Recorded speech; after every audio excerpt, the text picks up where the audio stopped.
Le doy la bienvenida a Enrique, obviamente, también. La presentación la va a hacer el doctor Enrique Melgarejo. Yo creo que ya estamos abiertos, son 6:02, 6:03. Nuevamente, bienvenidos, encantadísimo de que estemos todos juntos acá.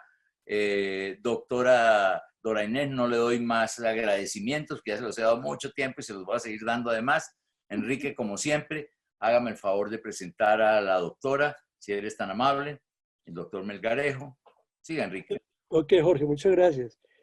Bueno, para nuestros pacientes de Latinoamérica, en verdad, se han dado cuenta ustedes y los nuevos también les comentamos, hemos venido tratando diferentes temas que tienen que ver con el riesgo cardiovascular. Como decía el doctor Jorge Ulloa, estamos enfocados en la parte cardiovascular, incluyendo obviamente venas, arterias, corazón, linfáticos, toda esta parte que finalmente va a redundar en una palabra que es el endotelio, que fue la primera que hicimos, y que recuerden ustedes que el endotelio es lo que está dentro de la arteria, esas células que están dentro de la arteria, y cuando ese endotelio se daña es cuando comienzan los problemas. Entonces, todos los factores de riesgo, o sea, todo lo que produzca riesgo para infarto, para derrame cerebral, para trombosis, para que un paciente acabe en diálisis o con una pierna amputada, todo comienza con el endotelio. Entonces, hoy el tema que hemos escogido es la parte de las grasas en la sangre. Va a ser claro, ustedes van a entender mejor el problema de qué son las grasas en la sangre, qué significa eso. Por eso hemos invitado a la mayor experta en Colombia en el tema de lípidos, la doctora Dora Inés Molina de Salazar. Ella es internista, fue presidenta de esa Cámara de Medicina Interna, es miembro de la American College of Physicians, un mérito reconocido internacionalmente, autora de muchos libros, publicaciones nacionales, internacionales, miembro del Club Endotelio, fue presidente del capítulo de Colombia. ¿Qué más me falta decir? Profesora titular de la Universidad de Caldas, sigue ejerciendo, tiene un centro de investigaciones, que es uno de los más grandes que tiene el país ahorita. Yo creo que no más ahorita, entonces empieza. Bueno, no, muy buenas tardes, doctor Ulloa y doctor Melgarejo. Muchísimas gracias por la invitación. Voy a compartir mi presentación y me dicen cuando la estén viendo en pantalla, por favor. ¿Ya la están viendo? Está muy perfecto, sí. Por lo menos aquí estamos viendo ya. Sí, siga, doctora Dori. Muy contenta de este programa. Primero, felicitarlos porque hacer educación en pacientes hace parte de nuestro ejercicio profesional. El doctor Enrique me planteó que les hablara sobre las grasas altas en sangre, cómo estas grasas pueden matar nuestros pacientes y cómo exactamente podemos generar el proceso de prevención. Ok. Declaro pues no tener conflicto de interés para esta charla porque es un tema de educación cardiovascular. Este es un libro de grasa en sangre. Cuando nosotros hablamos de grasa en sangre es dislipidemia. Entonces vamos a empezar los pacientes a aprender algunos lenguajes que son básicos y que son importantes. Hablamos de dislipidemia cuando yo tengo mi grasa en sangre alterada. Llámese elevado el colesterol o los triglicéridos. Este libro es en lenguaje de pacientes, dice cómo prevenirlo, cómo diagnosticarla y cómo tratarla. Como les decía, las grasas en sangre elevadas tienen el nombre de dislipidemia. ¿Y por qué yo puedo elevar las grasas mías en la sangre? Por varias razones. Porque yo tenga un problema en mi organismo y ese problema me lleva a que mis células produzcan grasa en sangre y eso se llama problemas de lípidos endógenos porque son de mi organismo o derivados de la grasa de la dieta y eso se llama lípidos exógenos. Cuando como mucho choricito, chicharroncito, cuando reutilizo el aceite, yo puedo tener entonces una elevación de mi grasa en sangre a partir de la ingesta, eso se llaman lípidos exógenos porque son a partir de la ingesta. Las grasas en nuestro organismo son importantes porque sirven para el funcionamiento de algunos órganos o sistemas como el sistema nervioso central, la piel, el aparato cardiovascular. También cumplen las grasas en sangre funciones, por ejemplo, son fuente energética para reserva del organismo. Es decir, si yo me gasto primero mis calorías, mis azúcares, mis carbohidratos, luego puedo empezar a gastar la grasa que está depositada en mi tejido. Entonces esa es una reserva de energía que yo puedo tener. Además, esa grasa en sangre sirve para el transporte de algunas vitaminas. Es importante que existe una relación directa entre la presentación de lípidos, que es grasa en sangre elevada, con la relación de eventos cardiovasculares. Nosotros los médicos decimos que un paciente está en prevención primaria cuando el médico llega a nuestra consulta y yo le pregunto, venga, ¿usted se ha infartado, ha tenido un derrame, ha tenido una enfermedad vascular periférica? Y el paciente me dice, no, soy hipertenso, pues yo lo clasifico como que está en prevención primaria. Pero tenemos otra clasificación que se llama prevención secundaria, cuando el paciente nos dice, yo tuve un derrame cerebral hace 2 meses, tuve un infarto hace 1 año, es decir, ya viene con un evento o me amputaron una pierna hace tanto tiempo por una enfermedad vascular periférica. Entonces, ahí ya hablamos de prevención secundaria. El otro concepto importante es, cuando nosotros hablamos de grasas alteradas, decimos que el paciente tiene dislipidemia. Entonces, la dislipidemia es porque tengo grasas en mi cuerpo, en mi sangre, elevados. ¿Y cuáles son los grados que yo puedo encontrar? Yo puedo encontrar el colesterol total elevado, y esa es una grasa mala. Yo puedo encontrar el colesterol LDL elevado, esa es mucho más mala que el colesterol total, porque como nos lo decía el doctor Enrique ahorita, los pacientes tienen un tejido interno que se llama el endotelio, que cubre la pared vascular, la pared de las arterias, y ese tejido es muy adepto, se une mucho al colesterol malo, al colesterol LDL, y eso se encarga de producir algo que ustedes escuchan mucho, que se llama ateroesclerosis. Yo tengo ateroesclerosis cuando la grasa mala se me pega en mi endotelio, en mi pared vascular. Y puedo tener los triglicéridos altos, y aquí es una cosa importante.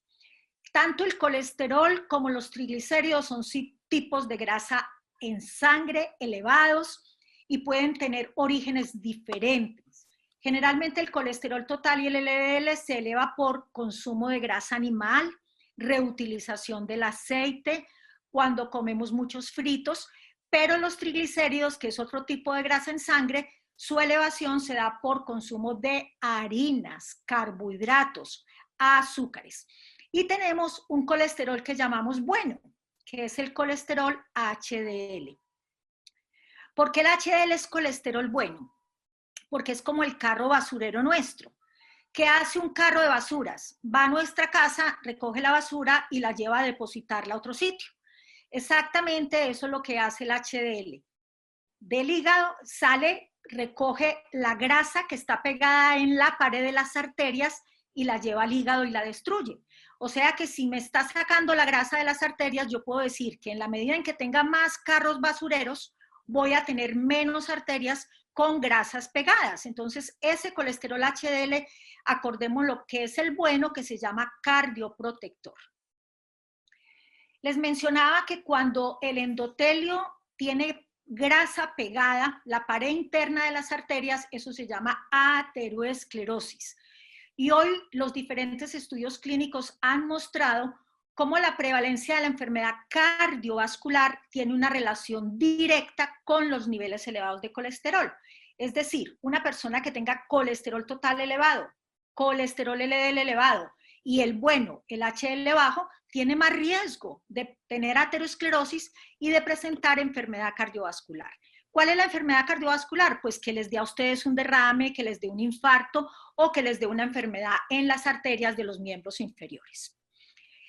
Ya está muy claro y está demasiado estudiado que en la medida que nosotros logremos bajar los niveles de colesterol total y colesterol LDL, yo puedo disminuir el riesgo en los pacientes de desarrollar enfermedad cardiovascular. Se ha visto que entre más temprano hagamos este proceso, mucho mejor. Si yo tengo una persona de 40 años y soy capaz con medicamentos y con dieta y con ejercicio lograr reducir el colesterol malo en un 10%, se logra reducir en un 50% la presentación de eventos cardiovasculares. Pero si yo ese mismo ejercicio lo hago en una persona de 70 años, la reducción de enfermedad cardiovascular va a ser menor del 20%. Por eso, un primer mensaje para que ustedes tengan en casa es que la prevención cardiovascular se debe hacer en etapas tempranas. Entre más temprano lo hagamos, mucho mejor. Cuando el médico clasifica la alteración de grasa en sangre, es decir, la dislipidemia, el médico puede decir, vea, usted tiene un trastorno primario. ¿Qué quiere decir? ¿Qué es lo que le está diciendo el médico a ustedes? Que puede haber un problema heredado, que puede haber un problema genético, que está haciendo que usted tenga colesterol alto o triglicéridos altos. O le puede decir, venga, yo creo que usted tiene grasa en sangre elevada, pero eso es secundario a otra enfermedad que usted tiene. Entonces usted le preguntan al médico, bueno, ¿qué puede ser? Una diabetes mal controlada, un trastorno de la tiroides, o que usted está consumiendo mucho alcohol. Hay muchas causas de alteraciones de la grasa en sangre de carácter secundario. La clasificación de la grasa en sangre se hace con base a paraclínicos, exámenes de laboratorio.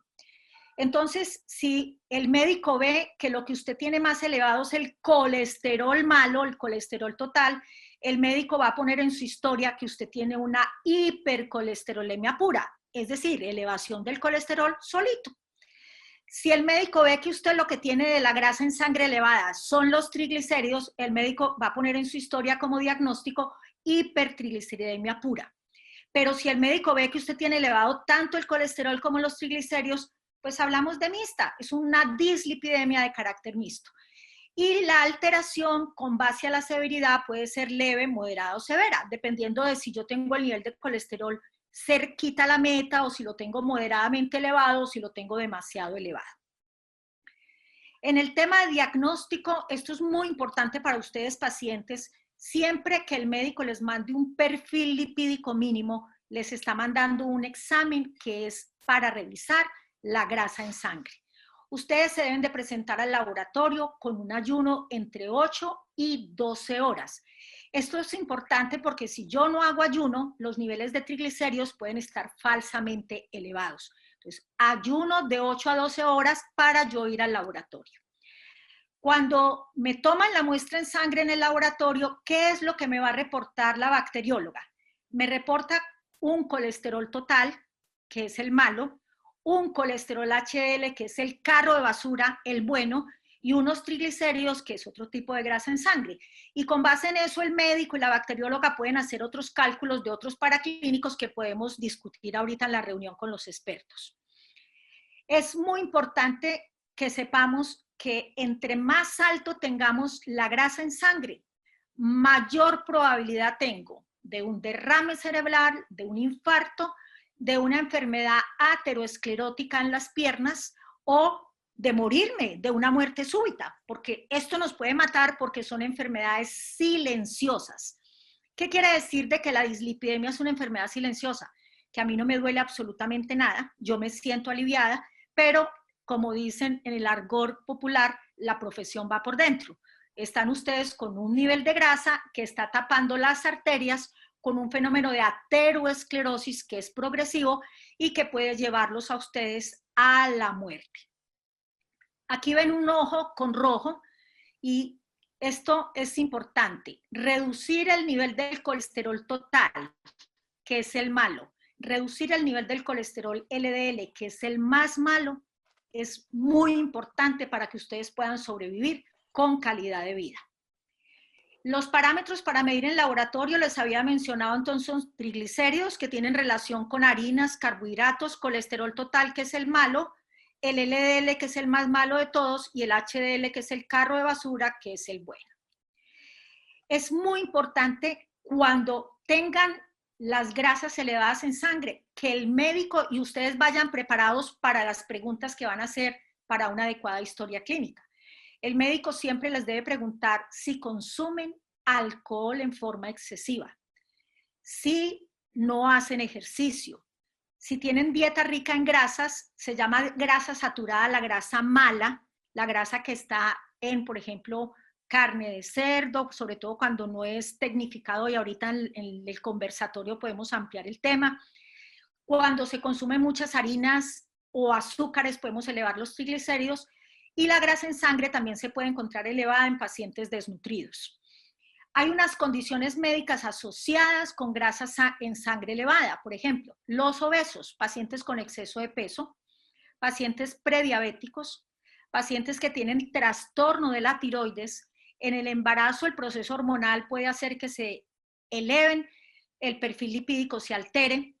En algunos pacientes con enfermedades de los riñones, enfermedades hepáticas y algunas enfermedades inflamatorias, por ejemplo, como la artritis reumatoidea o el lupus eritematoso, puede tener asociación con grasa en sangre elevada.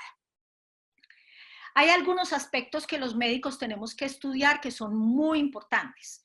Por ejemplo, aquel paciente que va de consulta en consulta. A los 25 años le encontraron un colesterol elevado, le empezaron un medicamento para bajárselo, dieta y ejercicio. A los 2 años sigue igual, a los 3 años sigue igual. Y cuando el médico hace una buena anamnesis, es decir, un buen interrogatorio, encuentra que hay historia familiar en todos los hermanos y familias de tener grasa elevada en sangre, es decir, colesterol elevado. Ahí uno tiene que pensar en problemas genéticos y hay entonces un diagnóstico que se debe buscar, que es la hipercolesterolemia familiar, que es un trastorno genético.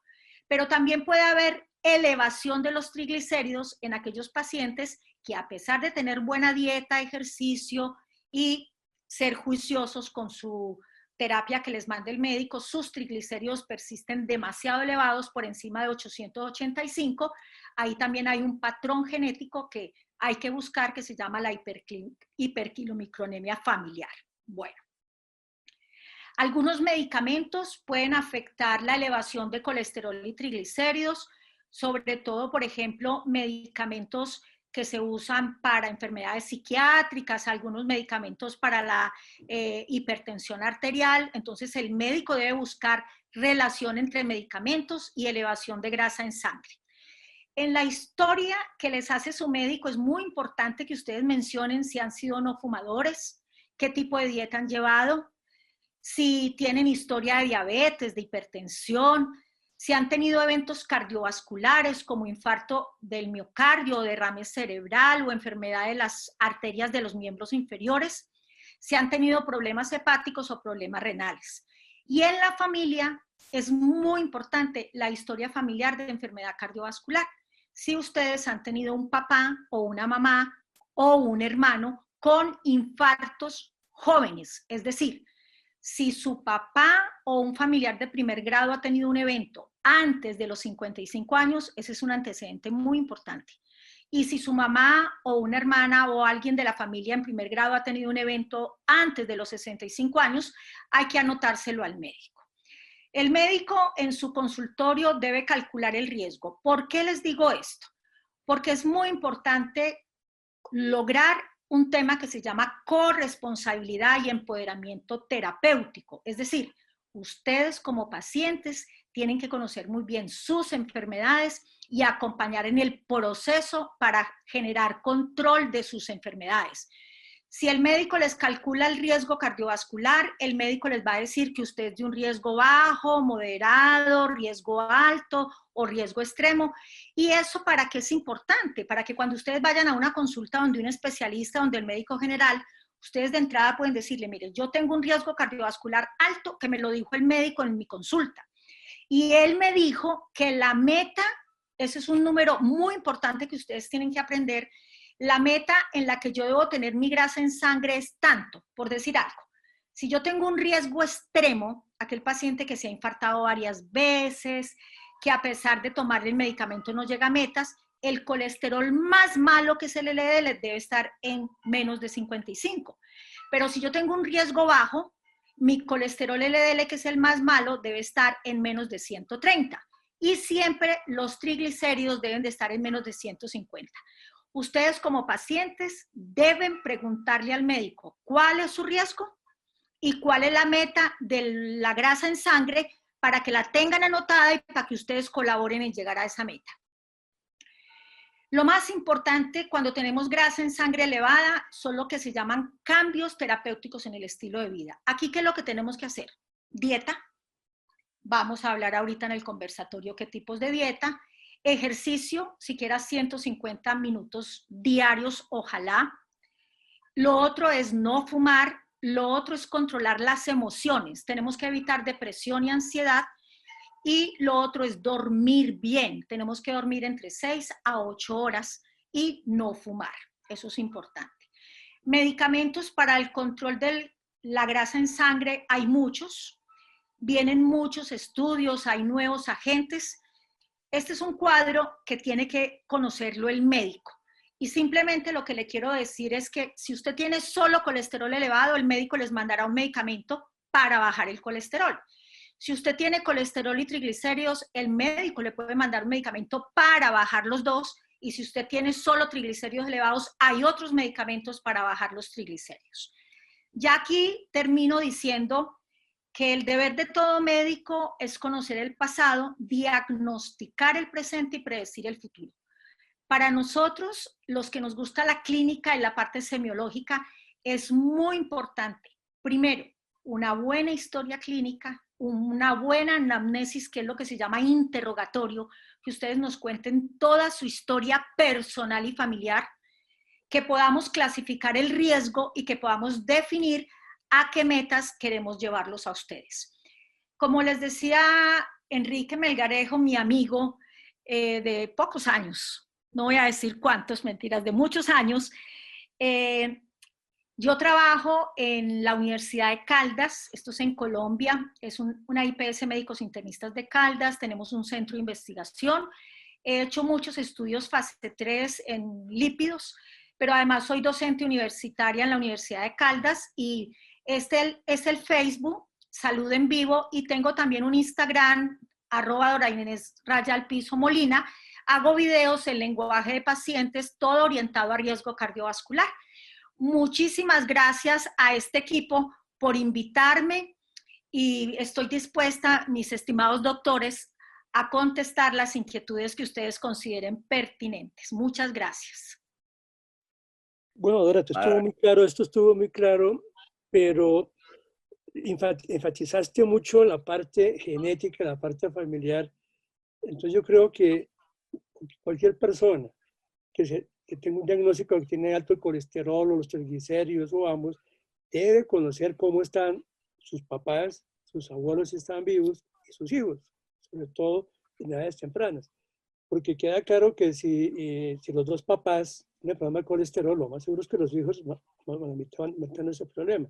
Entonces la importancia de detectar el problema, adelantarse al problema para evitar el desenlace, o sea, el infarto, la trombosis, etc. Entonces lo importante es detectar el problema precozmente sabiendo cómo está mi colesterol, cómo están mis triglicéridos, cómo está la glicemia, el azúcar en la sangre y cómo mi familia también. Porque como la doctora Ernest lo dijo muy claramente, hay un factor genético importante. Es una cosa, es mi problema, pero si yo ya sé que tengo un problema, debo saber también si mi familia tiene ese problema para que lo descubran a tiempo de evitar desenlaces. ¿Qué opinas de eso, Ernest? Sí, tienes toda la razón. Incluso yo sé que tú y yo tengo en mi consultorio familias completas en donde les he encontrado siempre el colesterol elevado sin que sea un problema de difícil manejo. Pueden ser pacientes con colesteroles moderadamente elevados, pero lo importante de mirar si el problema es de carácter familiar es porque cuando uno hace el diagnóstico de grasa en sangre elevada, llámese colesterol o triglicéridos, si el problema es de carácter familiar y cuando uno hace el diagnóstico, el tratamiento es de por vida. Entonces, primera información, nunca suspendan el medicamento porque se sienten aliviados o porque les da pereza tomarlo porque la procesión va por dentro. Si yo suspendo un medicamento para manejar colesterol o triglicéridos, acuérdense que ustedes van a estar teniendo adentro en la arteria el depósito de grasa y muchas veces el aviso puede ser una muerte súbita. Entonces, el antecedente de la historia es fundamental y el tratamiento es de por vida. Ese punto es muy importante porque muchos pacientes, incluso algunos médicos, cuando ven que el paciente ya tiene un colesterol normal, que está en las cifras que nosotros llamamos metas, que está normal, no, usted ya está bien, o el paciente dice, ya estoy bien, o esa droga es muy cara, yo mejor la suspendo, esa droga me sienta mal, y hay que decirlo también. A través de los medios de comunicación se ha exagerado y ha habido unas fake news, unas noticias falsas de que las drogas, las estatinas que bajan el colesterol, hay diferentes tipos de estatinas y uno como médico busca el mejor medicamento para cada paciente, el mejor medicamento para cada paciente. Creo que ya llamamos medicina de precisión. Es buscar para cada persona su tratamiento y medicamento específico.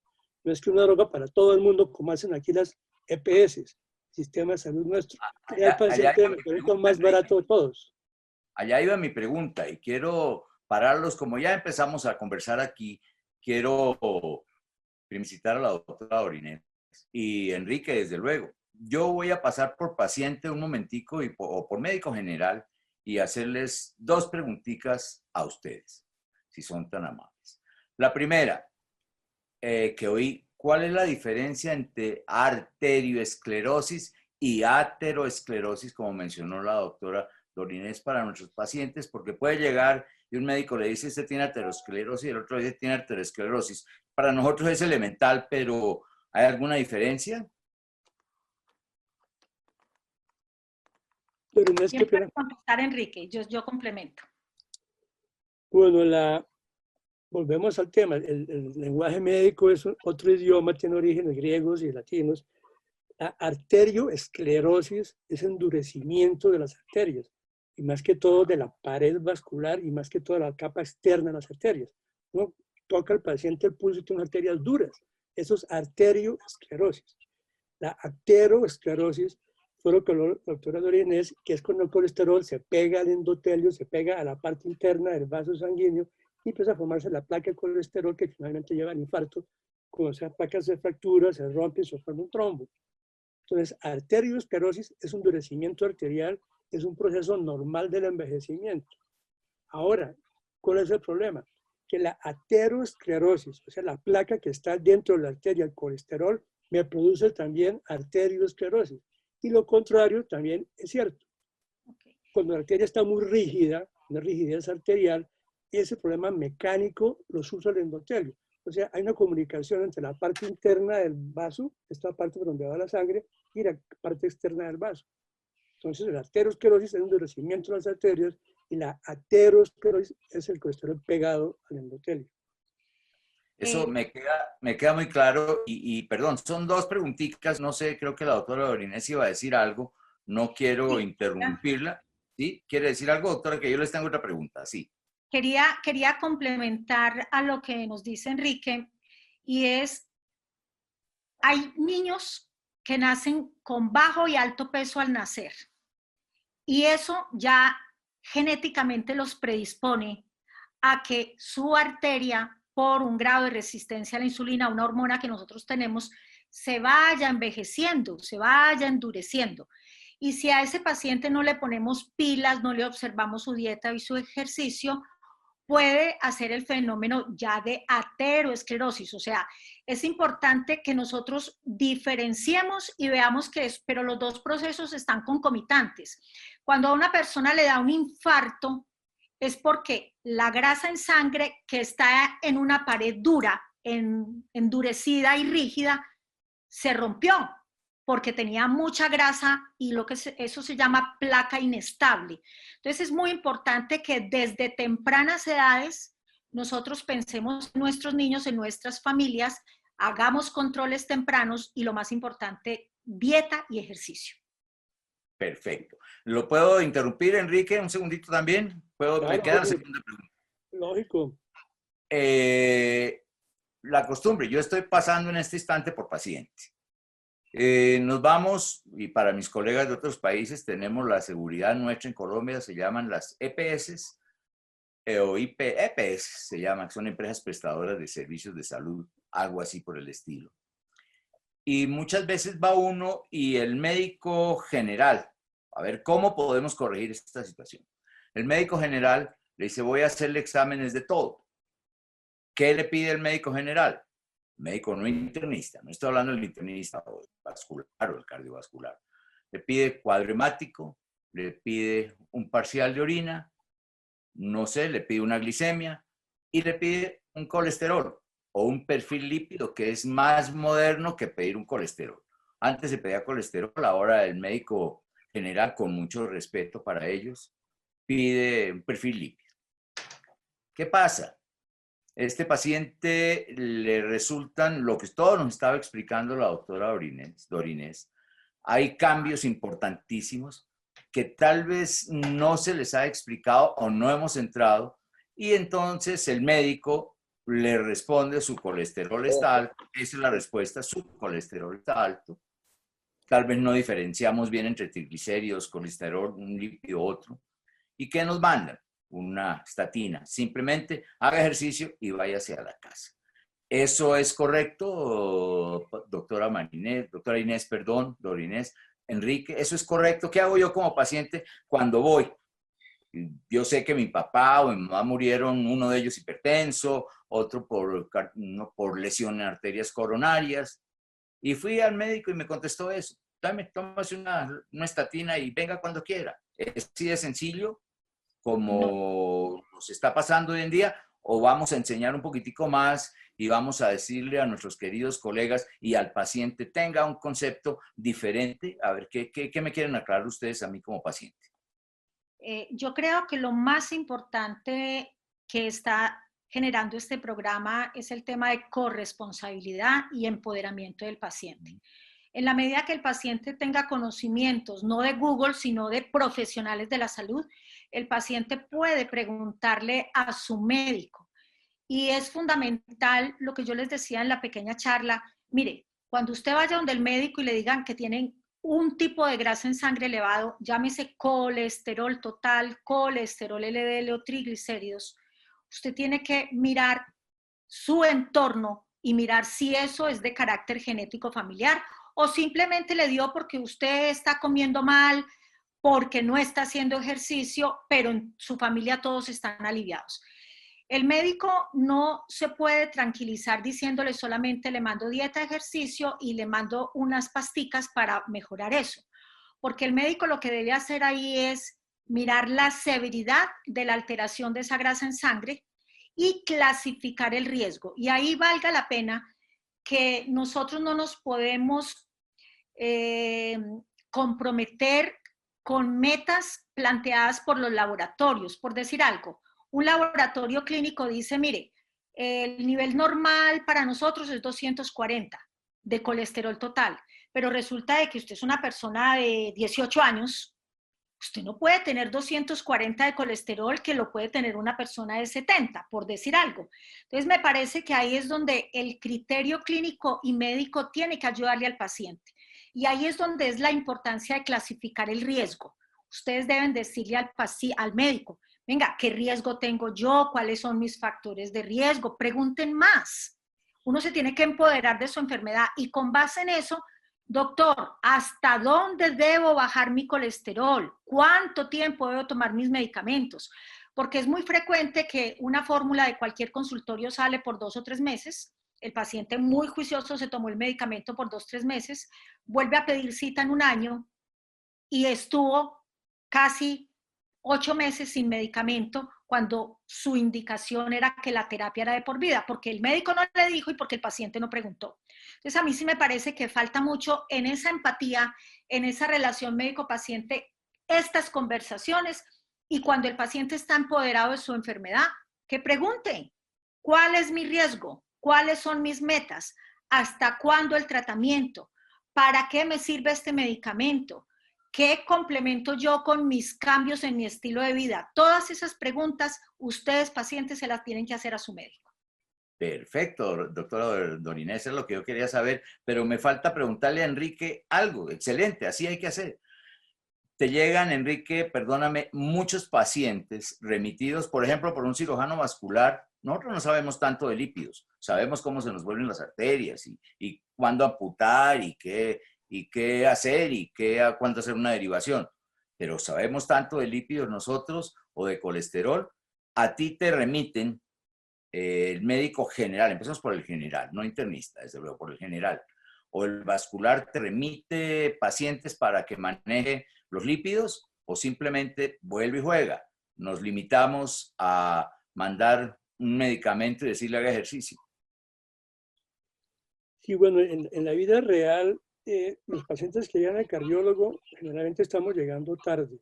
Estamos llegando cuando el enfermo ya tuvo un síntoma cardíaco, está asfixiando o está hinchado, o ya tuvo un infarto, o va para un programa de diálisis, o le van a cortar la pierna y va al cardiólogo a que le diga si está apto para la cirugía o no. Estamos llegando tarde.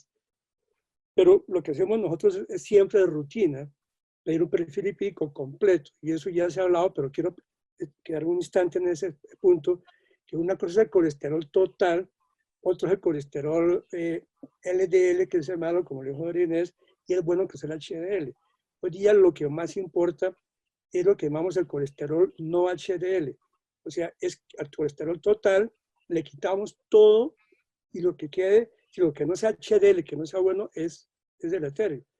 Pero el punto más importante es que una vez que la persona tenga el diagnóstico de que tengo alto el colesterol, el primer punto es, bueno, ¿y yo qué tengo que hacer con mi dieta? ¿Cuál es mi dieta? Tengo que aprender cuáles son las grasas buenas y grasas malas. Si quieres, Dorinés, ¿por qué no hablas tú de grasas buenas y grasas malas? No es que comer grasa todas las semanas, hay aceites que son buenos. Habla tú un poquito de eso si quieres. Bueno, cuando nosotros estamos hablando de grasas buenas, son lo que llamamos los ácidos grasos mono y poliinsaturados. ¿En dónde van a encontrar ustedes esos ácidos grasos? Por ejemplo, el aguacate, por ejemplo, el aceite de oliva, por ejemplo, el aceite de canola, que son aceites buenos.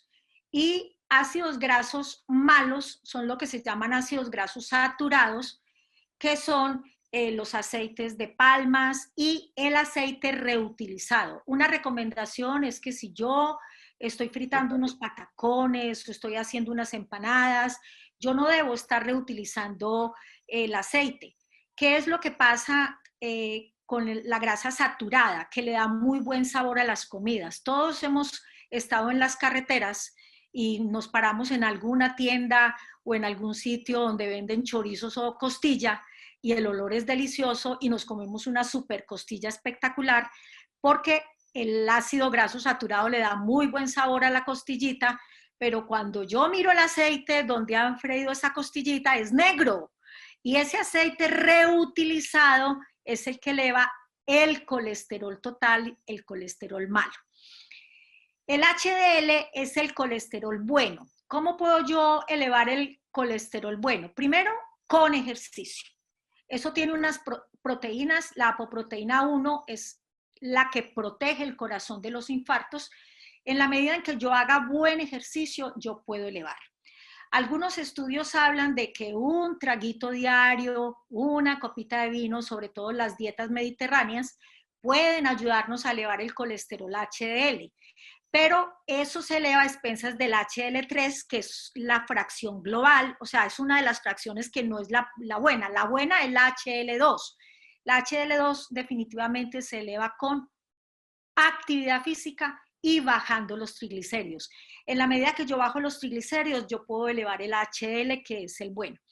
Entonces, es muy importante que las metas suyas, en general, yo podría decirles, su nivel de colesterol debe estar siempre por debajo de 200. Su nivel de triglicéridos siempre debe estar por debajo de 150. Y el nivel de colesterol HDL debe estar, como es alto, entre más alto mejor, en el hombre debe estar por encima de 45 miligramos por decilitro, en la mujer por encima de 55 miligramos por decilitro. Y si yo tengo HDLs, carros de basura, por encima de 60, yo estoy muy bien. El médico me dice, venga, tiene un factor de protección. ¿Por qué tiene un factor de protección? Porque usted tiene muchos carros que están yendo a su arteria, sacando esa grasa de la pared vascular, llevándola al hígado y destruyéndola. Entonces, en la medida que yo tenga el HDL muy alto, estoy, digamos, cardioprotegido. Y es importante que el análisis, como lo decía Enrique, lo hagamos en el contexto de todos los y constituyentes del perfil lipídico total. O sea, el perfil lipídico total o perfil lipídico mínimo siempre es colesterol total, HDL y triglicéridos. Hay un colesterol LDL que lo podemos calcular con una fórmula que se llama la fórmula de Friedwald, pero que yo también lo puedo pedir y me lo pueden hacer con medición directa. Y lo que decía Enrique ahorita, el colesterol no HDL es restarle al colesterol malo el colesterol bueno, que es el HDL, y nos da el no HDL, y ese le da un parámetro al médico para saber cuándo empieza terapia farmacológica, o sea, con medicamentos para ayudar a bajar los triglicéridos. Entonces, ustedes tienen que conocer de este tema, porque en la medida que ustedes conozcan, ustedes le preguntan al médico y el médico tiene que darles una respuesta asertiva para que ustedes colaboren en disminuir el riesgo de enfermedad cardiovascular. No infrecuentemente, y nos pasa a todos los médicos, en un paciente con un colesterol altísimo, posiblemente genético, por herencia, no sabemos, pero la gente cree que el colesterol es de gordos o que todo gordo tiene alto el colesterol. Es un mito. ¿Tú qué opinas al respecto? No, completamente de acuerdo contigo. En este momento podemos hablar de los gordos metabólicamente sanos, es decir, aquel paciente que ha tenido sobrepeso y obesidad toda la vida y que uno le hace paraclínicos y puede encontrar un azúcar normal, puede encontrar un colesterol normal, unos triglicéridos normales. Incluso la alteración de la grasa en sangre es mucho más frecuente en pacientes delgados y en pacientes con índice de masa corporal adecuado. ¿Qué quiere decir el índice de masa corporal adecuado? Que el peso que se mide se divide sobre la talla suya, la estatura al cuadrado, y si usted está por debajo de 25, yo puedo decir, oiga, usted tiene un peso normal. Muchos pacientes con peso normal pueden tener alteración del colesterol. Un parámetro importante es mirar los flacos barrigones. Entonces es muy frecuente que los pacientes a veces no aumentan de peso, pero sí aumentan la grasa en la barriga, en el abdomen. Entonces, esa grasa que hay, que está a expensas de una célula que se llama el adipocito visceral, son grasas que son metabólicamente insanas, que llevan a mayor riesgo, y muchos de estos pacientes pueden tener diabetes, colesterol elevado, triglicéridos elevados, a pesar de no tener sobrepeso o incluso tener un peso bajo, pero sí tener su grasa alta. O sea que hay que quitar ese mito. No siempre la grasa alta en sangre es de gordos. Pueden haber gorditos con grasa elevada, pero no siempre es de gordos. Y a veces los encontramos más en los flacos. Ese punto es muy importante porque realmente uno puede hacer un diagnóstico muy fácil de riesgo de la persona con 1 metro. 1 metro no cuesta nada. Mídese la barriga. Si en hombres mide más de 90, el perímetro termina por encima de la cadera, y las mujeres por encima de 80 están en problemas, porque esa es como dice Doreen, esa es la grasa que se oxida, es la grasa que hace que se pegue el colesterol a la pared arterial y se inicie la placa y finalmente el infarto. Entonces, una cosa es la obesidad, otra cosa es la barriga, que es un factor bastante deletero, sobre todo de alto riesgo, y que es difícil de manejar. Doreen, ¿tú cómo manejas el paciente barrigón? Bueno, el paciente barrigón, lo primero es mirar cuántos centímetros de barriga le están sobrando. Yo siempre les explico que esa grasa que tienen ahí hay que bajarlas, y es muy importante porque muchas mujeres me han dicho, listo doctora, me voy para una lipoescultura, y de entrada hay que decirles, la lipoescultura no te va a servir para quitar esa grasa abdominal, porque cuando las mujeres se hacen lipoescultura, es grasa de tejido subcutáneo, no la grasa que está adentro, que es la que se considera mala. Entonces, lo primero es, ¿cómo quemamos esa grasa? Con un buen nivel de ejercicio. Hay que establecer un balance energético. Si yo quiero bajar el abdomen, yo tengo que empezar a tener menos ingesta calórica, menos consumo de ácidos grasos malos, los saturados, y más gasto energético. ¿Qué es grasa hipercalórica? ¿Qué es ingesta calórica? Cuando yo hablo de ingesta calórica es consumir muchos azúcares, muchos dulces. Hay alimentos, hay una cosa que es importante, que sobre todo los pacientes diabéticos lo conocen muy bien, que se llama el conteo de carbohidratos. Entonces, en lenguaje sencillo, no es lo mismo que yo me coma un banano a que yo me coma una manzana verde. Cuando las dos son frutas, pero si yo me estoy comiendo un banano, me estoy comiendo una fruta con alto índice glicémico, y si me como una manzana verde, me estoy comiendo otra fruta con bajo índice glicémico. Entonces, es muy importante cuando yo hable con la nutricionista que me diga cuáles son los tipos de frutas que tienen más azúcares, cuáles son los alimentos que me pueden elevar los triglicéridos, cuáles son los alimentos que me pueden elevar el colesterol, y con base en eso hacer una dieta específica para cada paciente. Pero el gasto energético hay que generarlo. ¿Qué es gasto energético? Que yo tengo que hacer mucho ejercicio para quemar las calorías que ingerí. Por decir algo, yo debo tener una dieta de 1500 calorías para estar bien, pero hoy es mi día de cumpleaños y entonces ¿cómo no me como la tortica? ¿Cómo no me tomo el vinito? Y bueno, y los pasaboquitas y las cositas. Entonces, estoy ingiriendo más del contenido calórico que tengo en mi dieta. Pero si yo acompaño eso de hacer 30 minutos más de actividad física y mejorar la intensidad del ejercicio, si yo hago un ejercicio moderado y voy a hacer 30 minutos más con un ejercicio ya más intenso, yo puedo lograr compensar esa ingesta calórica de más. Y eso es lo que nosotros tenemos que hacer. Por eso, cuando ustedes se van para vacaciones, es muy importante que no se vayan con el concepto, venga, yo voy a comer estas vacaciones porque estoy en un superhotel y hay la posibilidad de comer de más. Si usted come de más, le cuesta luego mucho trabajo bajar de peso. Entonces, uno incluso en vacaciones tiene que generar siempre la conciencia de cuánto estoy ingiriendo en calorías, cuántos azúcares como, cuántas grasas como y cuánto gasto, cuánto quemo, para tener un equilibrio en la balanza, para evitar el sobrepeso y para evitar que esas grasas en sangre se nos estén elevando en forma permanente. Ahorita tenemos un problema bastante grave y es el confinamiento.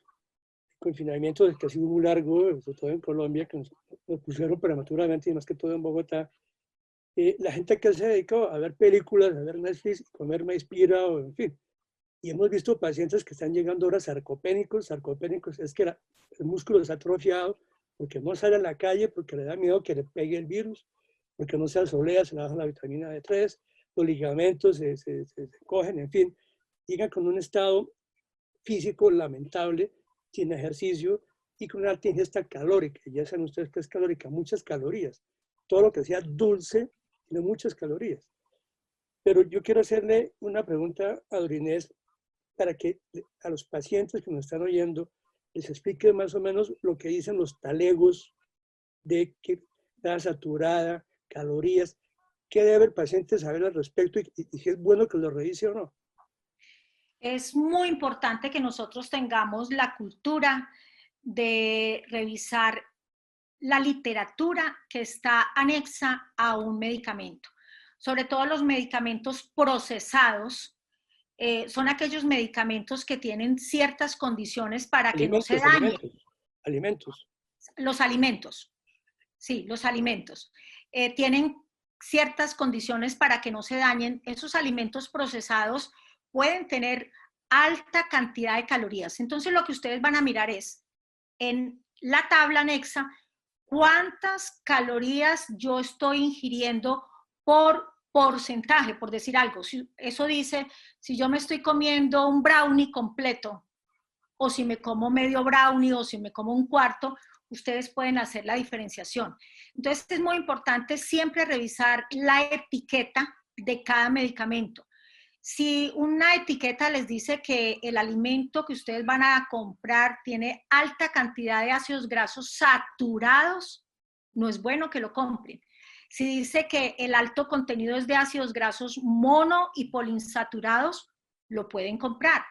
Si dice que por porción de alimento tiene, por decir algo, 500 calorías, es muy grave porque es casi lo que uno puede consumir en un almuerzo. Entonces ustedes comiéndose en un paquete de papitas de 500 calorías están consumiendo lo que deberían consumir en una alimentación normal de nuestras comidas principales, llámese desayuno, almuerzo y comida.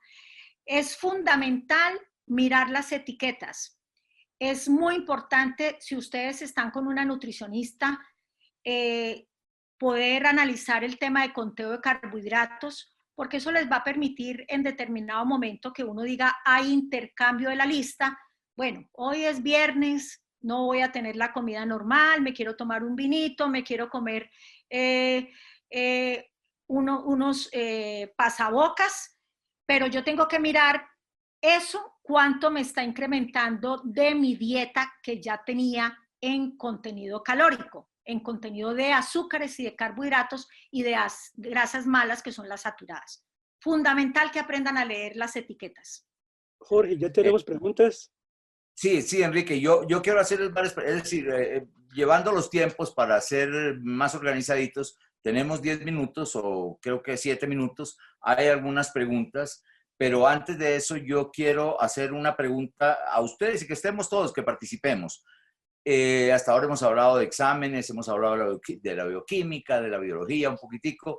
Yo tengo a Raúl, ¿dónde está Raúlito? Raúl Mejías. Raúl. Bueno, Raúl, una preguntita, quien quiera contestarme la de mis colegas, o más bien. Sí, señor. Me disculpan, Raúl. ¿Qué examen le podemos hacer al paciente? Aquella paciente que la doctora mencionaba hace un momento, que se va a hacer lipoescultura, y estamos completamente de acuerdo. Yo siempre me he preguntado por qué el cirujano plástico no le manda algún examen específico, porque si hay grasita en la barriga, vamos a ver cómo está la paciente. Yo quiero preguntarte, ¿cómo hacemos para ver un vaso?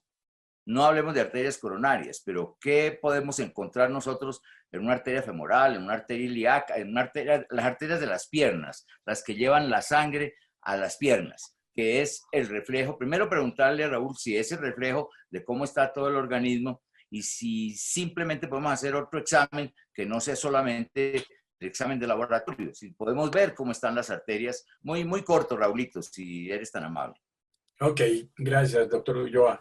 Pues precisamente un dúplex scan color arterial de miembros inferiores, lo digo en una forma diferente, una ecografía especializada de las arterias de las piernas, ¿sí?, nos puede mostrar si hay o no placas de ateroma, como estaba diciendo la doctora, que se hayan, y el doctor Melgarejo, que se hayan pegado a la pared, y empieza uno a ver esas placas, y estas placas van cerrando la arteria y van produciendo obstrucciones arteriales. Por eso personas con riesgo, con estos factores de riesgo que nos han hablado hoy en toda la reunión, es muy importante que se hagan un dúplex scan arterial o ecodoppler arterial de miembros inferiores, ¿sí?, para así determinar qué tanto puede tener obstruidas sus arterias. Muchas personas tienen obstruidas sus arterias y no saben, ¿sí? Perfecto, Raulito. Un segundito más les quito de tiempo, Enrique y doctora Dorinés. Oscar Giraldo quiere decir algo, Oscar, que veo ahí que estás... Sí, buenas noches. Doctor Ulloa, buenas noches. Bueno, el doctor Mejía pues tiene toda la razón. El dúplex es un examen que nos permite ver qué cantidad de toda esa grasa que tiene en exceso circulando en su sangre los pacientes puede tener depositada en las arterias. Pero digamos que en los últimos años se viene promulgando un poco por hacer un examen que se llama la medición del grosor medio intimal, que es examinar las arterias carótidas, que son las arterias en el cuello, que llevan la sangre desde el corazón hacia el cerebro, para ver si están un poco gruesas. Eso nos puede indicar más precozmente que la medición de las placas en las femorales, el daño que estas grasas en la sangre están produciendo en las arterias. Y aún más allá... ¿Qué son los femorales, Oscar? Perdona. Las arterias que vienen desde arriba, desde el corazón, desde la aorta, y van llevando la sangre hacia las piernas. Ajá. Y las carótidas, las arterias que salen del corazón y llevan la sangre hacia el cerebro. Pero existen otros estudios más recientes que hablan de un examen que también podemos hacer con el mismo ecodoppler que nos comentaba el doctor Raúl Mejía, y con otros 2 o 3 métodos modernos, que es la medición de la velocidad de la onda de pulso. que antes de que aparezcan las placas a nivel de las arterias, nos va a medir qué tanta grasa se está depositando en las arterias del paciente, es decir, qué tanto endurecimiento o rigidez. Oscar, se te fue. Presentan estas arterias. De que se aprecien las placas, podemos saber qué tanto daño la grasa le está produciendo al paciente. Es la misma reactivación vascular, Oscar, creo. La misma reactivación es un examen. Es algo hay que hacerlo. Muy similar. Sí. Claro que sí. Hay que hacerlo. Antes de que sigamos con las preguntas, Enrique, tú me disculpas. Magdiel, desde México. Buenas noches, de México. ¿Estás callado hoy? ¿Qué te pasó, Magdiel? Aquí estoy muy callado porque la doctora sabe mucho y el doctor Melgarejo sabe más, así es que mejor hay que escucharlos. Pero sí le quiero pasar una pregunta que frecuentemente me hacen mis pacientes, doctora, y que a veces el temor que tienen ellos a la hipoglicemia. Cuando a un paciente le ocurre hipoglicemia, ya no le hace caso. La hipoglicemia que viene por el ejercicio. Ok. Esa pregunta es muy importante porque cuando una persona se le baja el azúcar en sangre, no quieren volver o aplicarse la insulina o tomar los medicamentos para el control de la diabetes. Lo que hay que explicarle al paciente es que nunca salga a hacer actividad física sin haber desayunado y sin haber consumido una dieta que tenga prescrita. El paciente no puede ir en ayunas y aplicarse la insulina a hacer ejercicio. Entonces es fundamental. Ahorita tenemos unos medicamentos que son análogos de insulina, en donde la vida de ellos es más corta y donde generalmente se le indica al paciente que se la aplique después de haber desayunado, almorzado o comido, y eso evita los cuadros de hipoglicemia. Generalmente hablamos de hipoglicemia cuando el azúcar está por debajo de 50 miligramos por decilitro con sintomatología. ¿Cuál es la sintomatología de la baja de azúcar en sangre? Sudoración profusa, náuseas, mareo y en algunos momentos puede tener pérdida del conocimiento. Es muy grave tener el azúcar por debajo de 20 miligramos por decilitro porque ahí es cuando encontramos daño en las células cerebrales. Muy importante, nunca hagan actividad física si son diabéticos sin haber comido. Muy buena contestación, muchísimas gracias. No, Magdiel, simplemente gracias. Yo quería hacer un pequeñito aporte de exámenes, ya que Oscar y Raúl, y después lo que estamos aprendiendo de la doctora Dorinés y de todos, de Enrique, pues que les agradezco de corazón la enseñanza, porque yo también estoy aprendiendo, todos estamos aprendiendo un poquitico. Hay un examen que es el DPA, en inglés quiere decir de Digital Pulse Analyzer, el examen de la onda de pulso, que tiene una morfología especial y presenta unas ondas que de acuerdo a su morfología, que quiere decir forma, de acuerdo a su presentación, nos puede dar la indicación de qué está pasando en las arterias del cuerpo humano. Si hay elasticidad, si no hay elasticidad. Y Enrique conoce esto también bastante bien. Creo que en una época hablamos largo de eso. De acuerdo a la medición de estas arterias y a las ondas que presente o cómo se muestren, podemos hablar de que hay un endurecimiento, de que ese colesterol nos ha lesionado las arterias.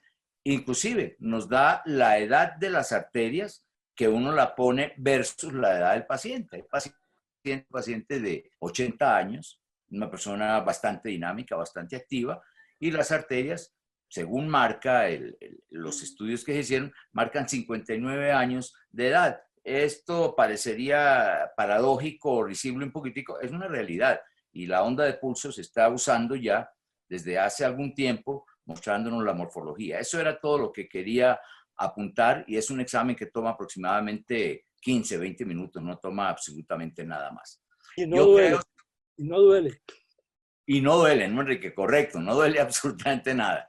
Enrique, si te parece, damos paso a las preguntas. Hay varias preguntas. Perdón, Jorge, un momentico. Sí, quiero sí, hacer que está Inés, hay que aprovechar para claro. preguntarle, por ejemplo, hay situaciones en la vida normales que cambian los lípidos, la grasa en la sangre. En un caso específico, los fumadores, ya lo dijo ella, los fumadores tienen el gran problema que el colesterol bueno se les baja, gravísimo.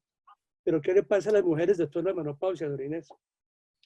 Bueno, después de la menopausia, lo que pasa es que se pierde la protección de la pared vascular, o sea, de la arteria, que se da por una hormona que son los estrógenos. Acordémonos que si nosotros estamos jóvenes, tenemos la piel turgente, tenemos nuestros ovarios funcionando, podemos reproducirnos, pero en la medida en que uno se va envejeciendo, los estrógenos que tienen que proteger el endotelio, esa parte interna de las arterias, se va perdiendo.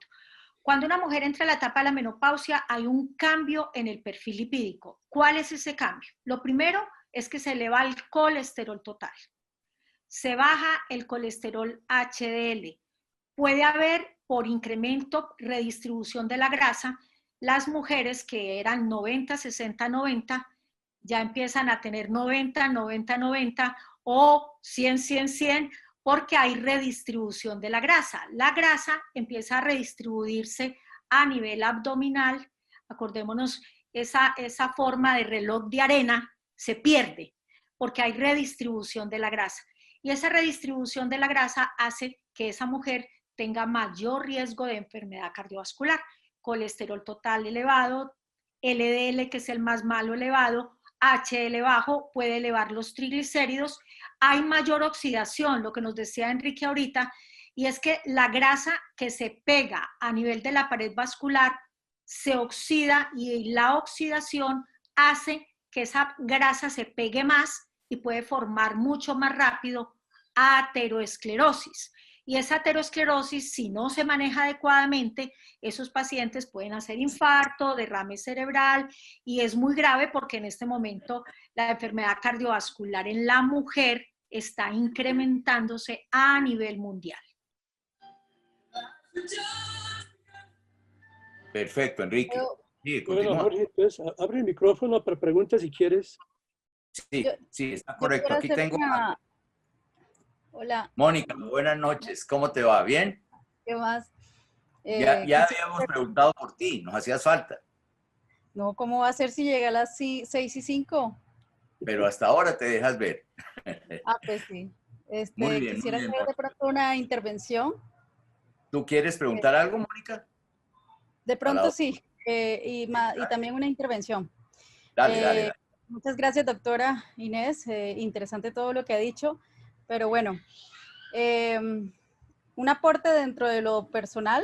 Yo me he dedicado a estudiar o a leer, a ser autodidacta en cuanto a esto de alimentación.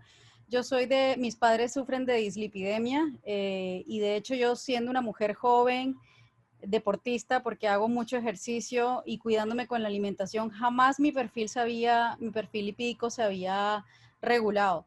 Tenía de hecho mi HDL siempre sobre 40, llegué a un piso de 30 y algo, y hoy en día la tengo en 65, cosa que me alegró. ¿Qué cambios hice? Porque pues siempre he hecho ejercicio, siempre pues, y era obviamente algo hereditario, pero no fue solamente un milagro.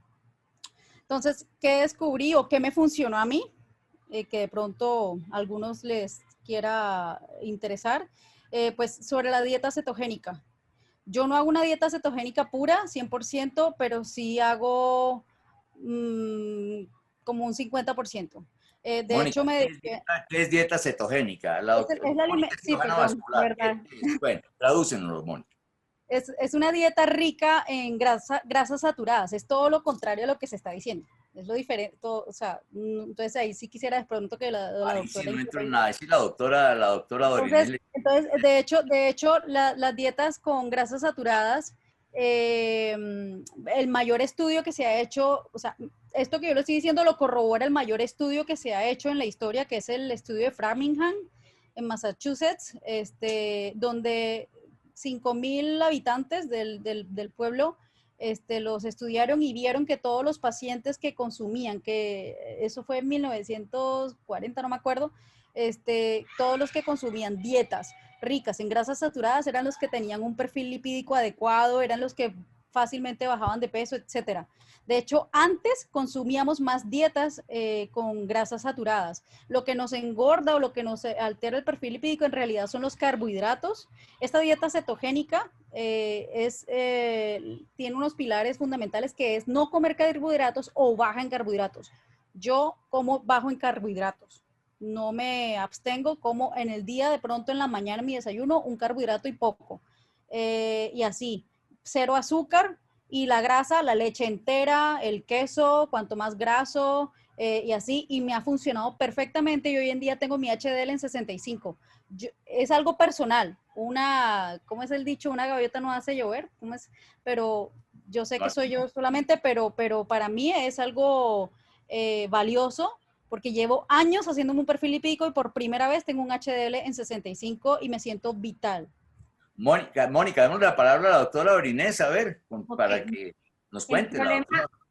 El problema con las dietas cetogénicas es que los pacientes, realmente lo que dice la doctora Mónica, bajan muy rápido de peso. Es decir, si a usted pone un paciente 2 meses en dieta cetogénica, es comer solamente carnes, chorizos, fritos, todo lo que genera saciedad. Esas dietas generan saciedad, la persona se llena rápido, pero ha sucedido mucho, y yo tengo muchos pacientes en esas condiciones que hacen la dieta cetogénica, se cansan de comer solo ácidos grasos saturados, empiezan a involucrar lentamente los carbohidratos y elevan rápidamente de peso. Entonces, tiene que ser una persona demasiado juiciosa que haga ejercicio, porque cuando no se hace en esas condiciones, el paciente vuelve y aumenta. Es un poco el paralelo del que se hace una cirugía bariátrica. En sus primeros 3 meses baja 30 kilos y cuando empieza otra vez a comer, porque tienen problemas de saciedad, de leptina, el paciente vuelve y aumenta los 30 kilos o aumenta de más. Yo en mis pacientes no he visto ninguna efectividad en la dieta cetogénica. De hecho, no la recomiendo. De hecho, las nutricionistas no la recomiendan porque en el contexto de la visión integral del manejo del paciente es muy importante el consumo de frutas, verduras. Hay en este momento muchísimos estudios. Hay un estudio en Latinoamérica y a nivel mundial que es epidemiológico, que es el estudio PURE, que trabajó mucho el tema de la dieta, y ahí se hace mucho énfasis en la importancia del consumo de frutas y verduras adicionales a lo que llamamos la dieta cetogénica, o sea, las proteínas, porque en la dieta cetogénica se está consumiendo más proteínas que carbohidratos. Entonces, esa es mi opinión. Pues felicitaciones porque tener un HDL por encima de 60, mi doctora, usted está cardioprotegida, pero vemos que es una persona disciplinada, que camina y que tiene otros elementos que son fundamentales. Cuando uno en bicicleta. Yo de hecho, sí, ese es mi perfil ahorita. Yo de hecho siempre he hecho deporte, siempre, eso nunca, pero hoy gracias a mi cambio, sé que mis arterias están más limpias porque rindo más en el deporte. Una cosa me llevó a la otra, ¿verdad? Bueno, a mí que me cambió la vida, les doy esta propaganda de este libro que compré en México, difícilmente se consigue en Colombia. Se llama La dieta cetogénica del coco, de Bruce Fife, de un nutriólogo. A mí me cambió la vida este libro. Y gracias a esto ha sido mi base. Y les digo, o sea, no se los digo yo, los dice mi perfil lipídico, que si en realidad esto sirve, y tomo aceite de coco todos los días, 3 veces al día, 3 cucharadas. Me ha funcionado perfectamente. Bueno, yo te felicito mucho, pero mira, la realidad ¿cuál es? Estuvo Framingham, que empezó en el 48, ya en la 4ª generación, y eso que usted nombra dieta cetogénica es relativamente reciente. Recuerdo mucho, no sé si ustedes no recuerda, Jorge, la dieta del doctor Atkins. Sí, claro. Atkins decía prácticamente lo mismo, hay que comer grasas, ¿de acuerdo? Y se volvió famoso, escribió muchos libros, se volvió millonario. Él firmó un contrato un convenio, mejor, de que no hicieran autopsia si llegaba a morirse. Y se murió joven, se murió a los 49 años, con esa dieta rica en grasas. ¿Qué es lo que pasa? Con toda esa dieta cetogénica, estás metiendo demasiada grasa. ¿Y cuál es la respuesta del organismo? que saturas a los receptores de colesterol. Entonces el colesterol empieza a bajar y transitoriamente, por lo que hemos visto en mi experiencia, es que al cabo de 6 meses, 1 año, la persona está otra vez con el problema de lípidos peor y lo que es más grave, con un estado ya proaterogénico silencioso, subclínico. Lo que Zucker hablaban muy elegantemente de la relación íntima media nivel de carótidas. Ya se ven placas en esos pacientes. Tu fortaleza, en el caso específico tuyo, es que tú eres muy buena para el ejercicio, haces mucho ejercicio, tú estás nivelando eso. Pero un punto que es innegable y que está demostrado científicamente desde hace muchísimos años es que el colesterol bueno, los cañoncitos que nos limpian las arterias, son mediados genéticamente. No hay medicamentos que suban el colesterol bueno. Lo único es el ejercicio que sube el colesterol bueno. Entre más intensidad, como tú has aumentado la intensidad del ejercicio, pues has subido tu HDL. Y la dieta mediterránea, que el doctor Inés, aceite de oliva, aceitunas, etc. Pero la dieta cetogénica es un falso mito, que ahorita vas a estar bien, pero de aquí 2, 3 años, yo le recomendaría a la doctora que se midiera la apoproteína 1, porque es probable que tenga SHL alto, pero el porcentaje de apoproteína 1, que es la cardioprotectora, esté bajito. Entonces eso es una alerta que va a tener. Lo otro es si se puede medir LDL pequeño y denso, que es el que se considera altamente aterogénico. Yo puedo tener un LDL en parámetros normales, por ejemplo, las mujeres menopáusicas tienen más LDL pequeño y denso, que es el aterogénico. Y si tú tienes más LDL pequeño aterogénico, que se eleva la apoproteína B100, que es la aterogénica, entonces ahí hay riesgo, aunque aparentemente el panel de examen esté normal.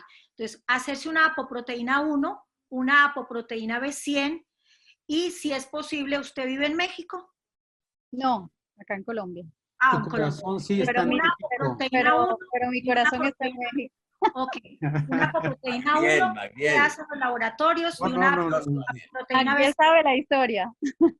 Bueno, vamos, perdónenme un segundito, vamos a, Enrique, con tu venia. Ahora vamos con un poquito de preguntas de nuestros pacientes, muy dinámico, todo muy activo, pero me están comentando que estamos en Zoom y en Facebook, tenemos que responder algunas preguntas de los pacientes.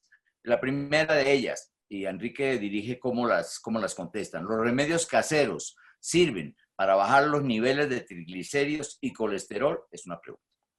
Inés.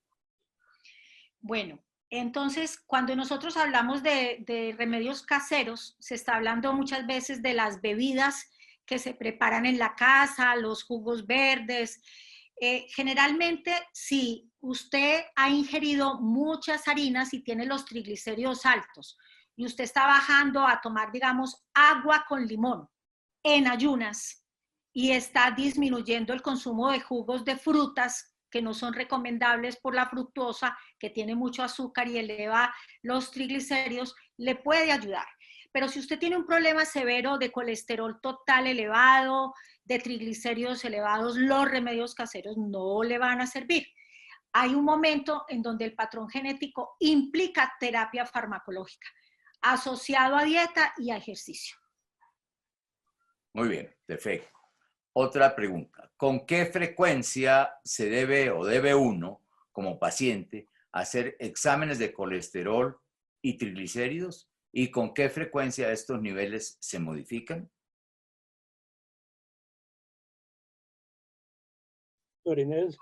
Ok, contesto. Bueno, primero, si usted tiene historia familiar, papá y mamá con infartos tempranos, derrames cerebrales, todos los hermanos y toda la familia con problemas de colesterol y triglicéridos, en la etapa de adolescencia y niñez hay que hacer el examen y hay que empezar a detectar si tiene problemas de grasa en sangre.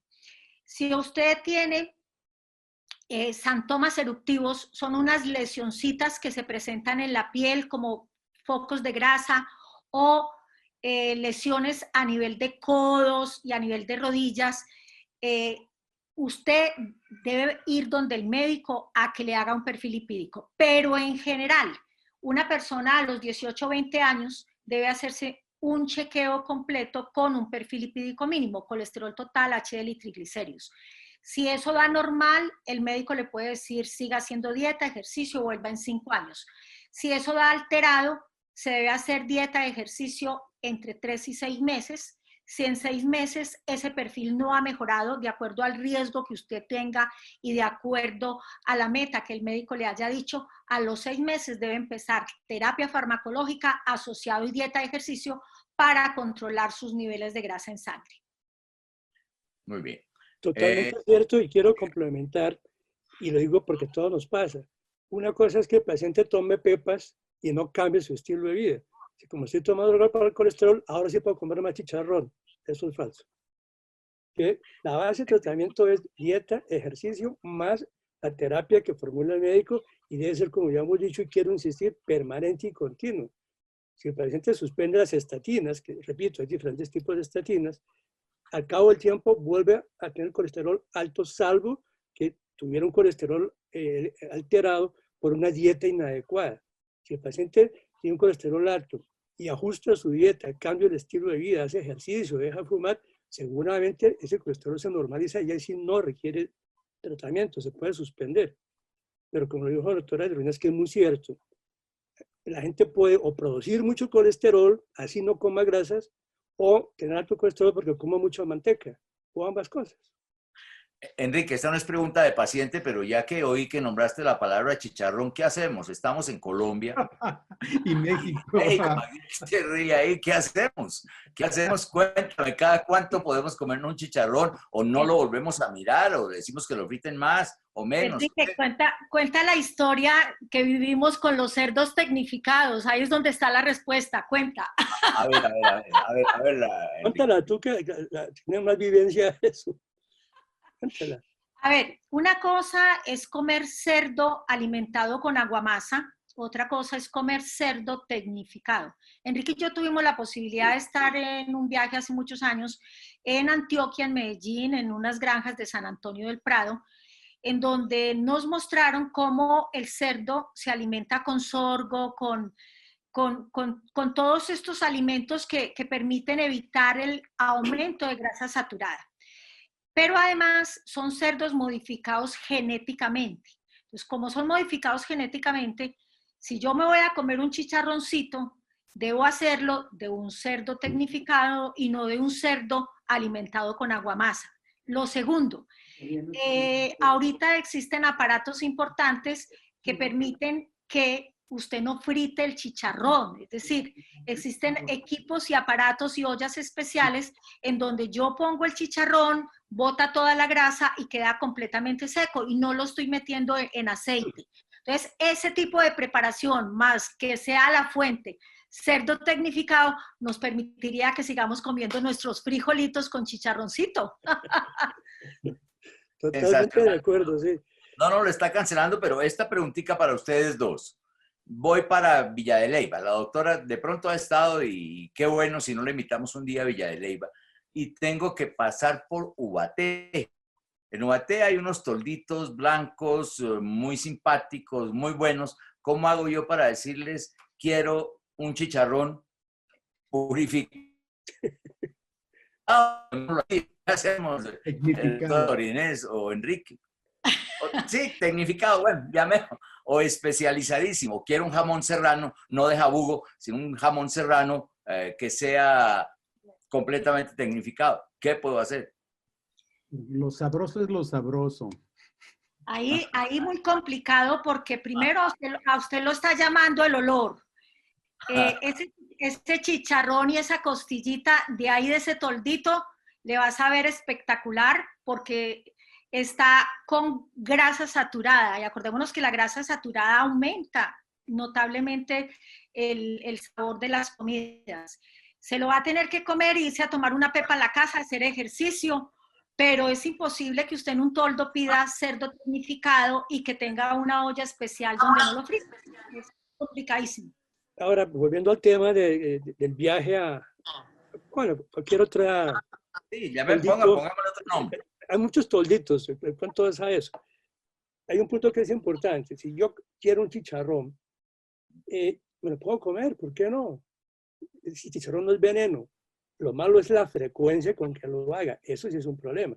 Bueno, Ahora, pero nos das una esperanza, Enrique. no, Era claro. eso lo que yo quería saber. Si sí puedo parar una vez al día. Lo que dijo Adrián también es importante y es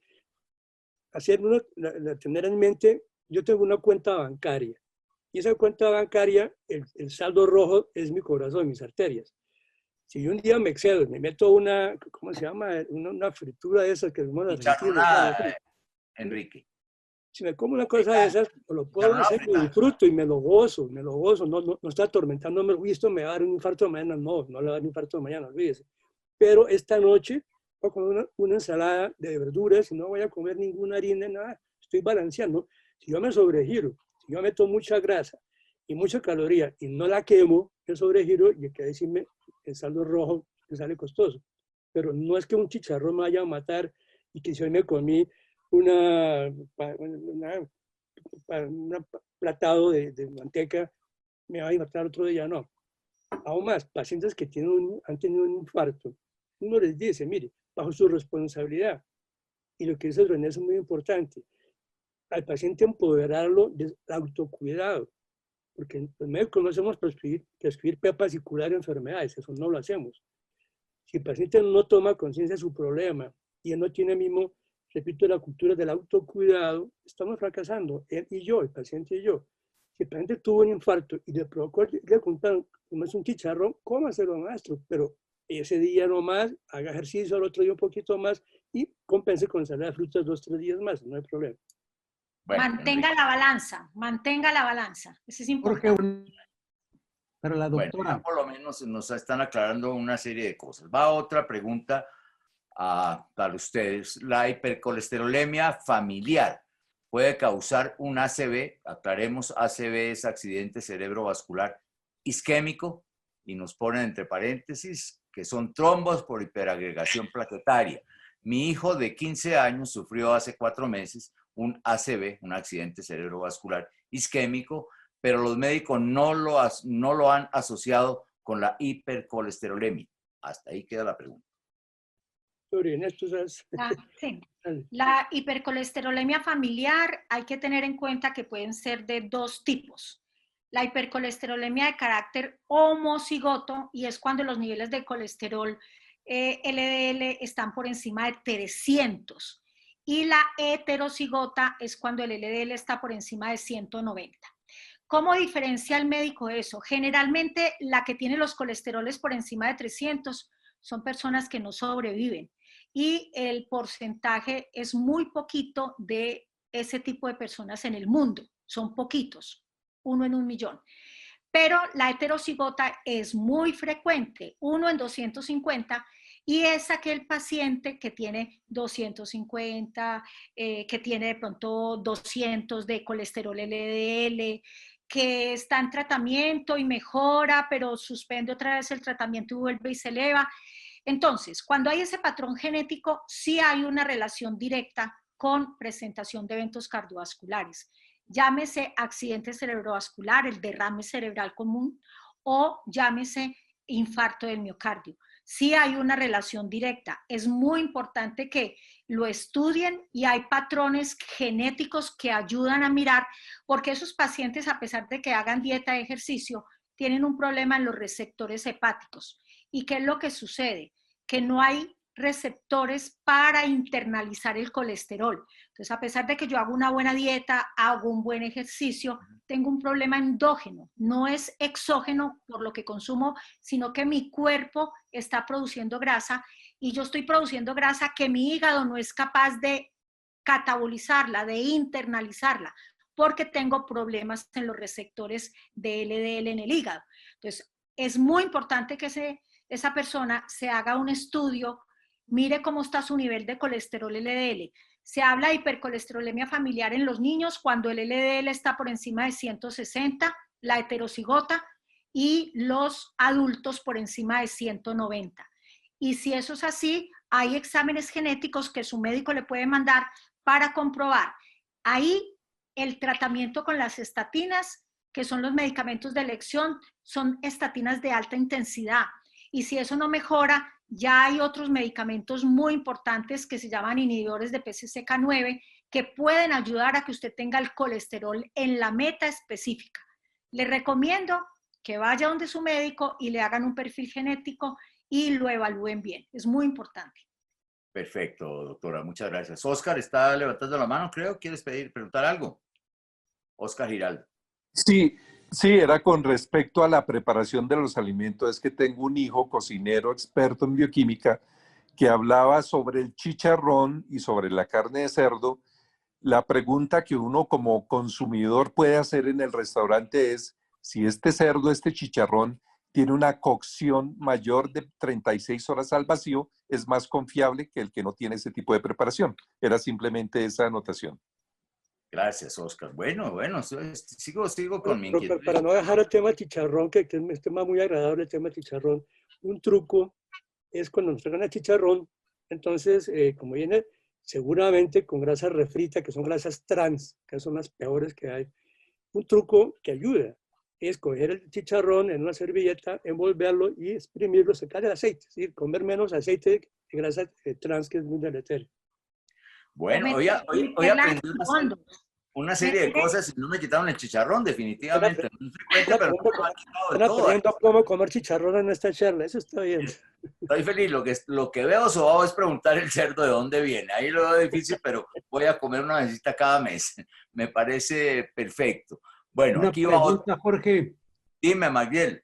Si como solamente tus chicharrones truenan, me tengo que dirigir a ti para hacer la pregunta. No, truenan más los mexicanos, no hay duda. No, cuando se dice, aquí nada más mis chicharrones truenan, quiere decir que yo mando, que yo llevo la batuta. Le quería preguntar a la doctora que nos diga algo sobre, lo que pasa es que los pacientes tienen mucha hambre. Si hay medicamentos que le puedan calmar el hambre, la ansiedad, el hambre, eso es no. Pueden hacer ejercicio, pero siguen con el hambre. ¿Qué nos dice, doctora?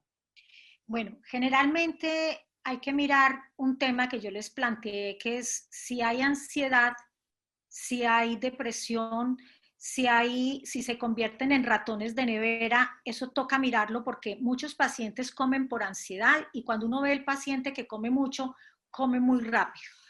Acordémonos que si usted come despacio, da tiempo a que el mensaje que tiene que mandar el estómago al cerebro para informarle que usted ya está lleno, saciado, llega. Si una persona come muy rápido, el mensaje que debe ir desde el estómago al cerebro se demora en llegar y comen de más. Entonces, lo primero es decirle al paciente, mire, vamos a empezar a comer más frecuente, más poquito. Uno no debe tener ayunos prolongados.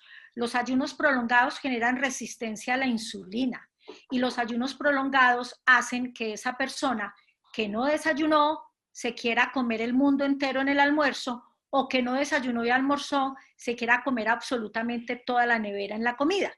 Entonces, nuestra recomendación es, usted debe comer más frecuente, cada 2 a 3 horas si quiere bajar de peso y quiere controlar su perfil metabólico, es decir, su perfil de lípidos y de azúcar, comer cada 2 horas. ¿Qué puede uno comer cada 2 horas? Una fruta, tener maní, tomarse una aromática, tomarse un café cada 2 horas y tomar agua antes del almuerzo, comer muy despacio, masticar muy bien los alimentos y saber que uno no se tiene que comer absolutamente todo lo que está en mi plato. Yo a mi paciente generalmente les hago la figura, si este es un plato redondo, yo les digo, la mitad del plato se llama fruta y verduras, un cuarto del plato se llama la proteína, que es el equivalente a la palma de la mano de uno, que es la carne, el pollo, el pescado, y otro cuarto del plato es el carbohidrato o la harina, que es o el arroz, o la yuca, o la papa, o el plátano. Es decir, usted no puede estar comiendo arroz y yuca y papa y plátano porque está comiendo ahí 4 harinas. Entonces, la mitad del plato es fruta y verdura, un cuarto del plato es la proteína, otro cuarto del plato es el carbohidrato. Comer despacio y masticar bien los alimentos es importantísimo. Si en la noche le da hambre, que se tome un yogur bajo en calorías, que tenga maní para comer, cosa que tenga una zanahoria para comer. Las julianas de zanahoria son importantísimas si uno las carga en la cartera porque ayuda a generar saciedad. El agua genera saciedad. Entonces, si usted genera saciedad, va a evitar ese componente de estar buscando qué comer. Consejo, ya yo nomás un consejo extraordinario ese. A tomar agüita y ya aprendimos del chicharrón y el agua. Excelente, doctora Dorina, maravilloso. Bueno, ¿qué más? Doctor Magdiel, le complemento una cosita. Lo que dice la doctora es maravilloso y ha pasado por ahí en mis lecturas. De hecho, hay un libro que se llama El método japonés para vivir 100 años, donde evaluaron que todos los, pues en Japón son centenarios, entonces evaluaron que el hábito común de los longevos era el masticar lento, lo que ha mencionado la doctora, y mencionaban que se recomendaba 32 veces masticar el alimento, 32 veces. Eso ayuda también para controlar los estados de anímicos, ansiedad, depresión, etc. Es un pequeño detalle, un pequeño aporte. Ok, muchísimas gracias. Vamos a continuar. Ya aprendiste, Magdiel, qué vamos a comer. Yo lo aprendí también esta noche, definitivamente. Falta preguntar la atorvastatina. Dice, ¿cuáles son los efectos secundarios de la atorvastatina? ¿Contesto yo o quieres contestar, Enrique? ¿Quieres con eso yo? Y si acaso se me olvida algo, tú lo complementas. Perfecto, perfecto. Bueno, las estatinas son unos medicamentos que son los más potentes para bajar colesterol. Hablamos cerca de unos 40 años atrás, no había medicamentos para el colesterol, hubo unos al comienzo muy suaves, muy débiles, pero bueno. La atorvastatina es de las que tienen, se llaman, nosotros las clasificamos en alta potencia, mediana potencia y baja potencia. De alta potencia, la más potente de todas, no vamos a quedar, como es filosofía nuestra, no recomendamos tarros, menjurjes ni medicamentos, hablamos de conceptos. El nombre genérico es la rosuvastatina, la más potente de todas. Otra que es la pitastatina, pero aquí en Colombia todavía no ha llegado, en fin, bueno. Pero y la torva está en el rango intermedio porque requiere más dosis para tener un efecto igual de potente de la rosuvastatina. Pero en general las estatinas, que lo comenté hace un momentico, pero voy a tomar un minuto, menos de un minuto, y es que la prensa se ha encargado de decir que esas drogas son malas, que son peligrosas, que dan cáncer, que dan demencia, que quitan la memoria, bueno, en fin. Obviamente los que producen manteca y venden mantecas y bebidas azucaradas y toda esa industria manipulada y preparada dicen eso para que la gente siga consumiendo sus productos, si no se quiebran. Entonces, la evidencia científica con trabajos rigurosos, hechos científicamente con toda la metodología, sí ha demostrado 1 y 100 veces que las estatinas son realmente eficaces. No solamente porque bajan el colesterol, sino que tienen otros efectos que en medicina se llaman pleiotrópicos.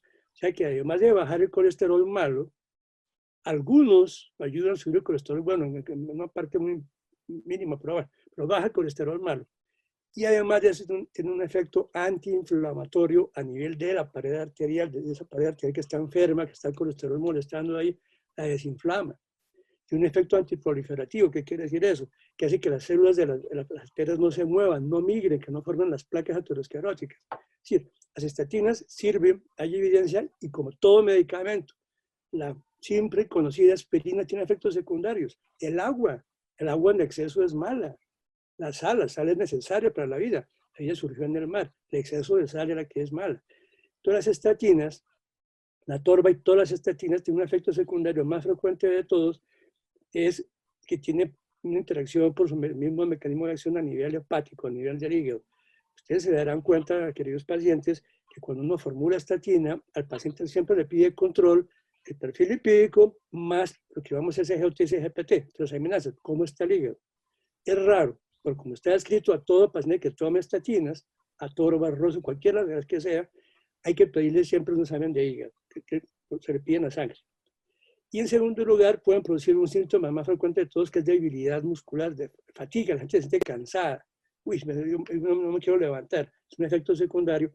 Y otros son dolores musculares, que son dolores de verdad musculares. Algunos son más fuertes, otros más tenues, en fin, y calambres.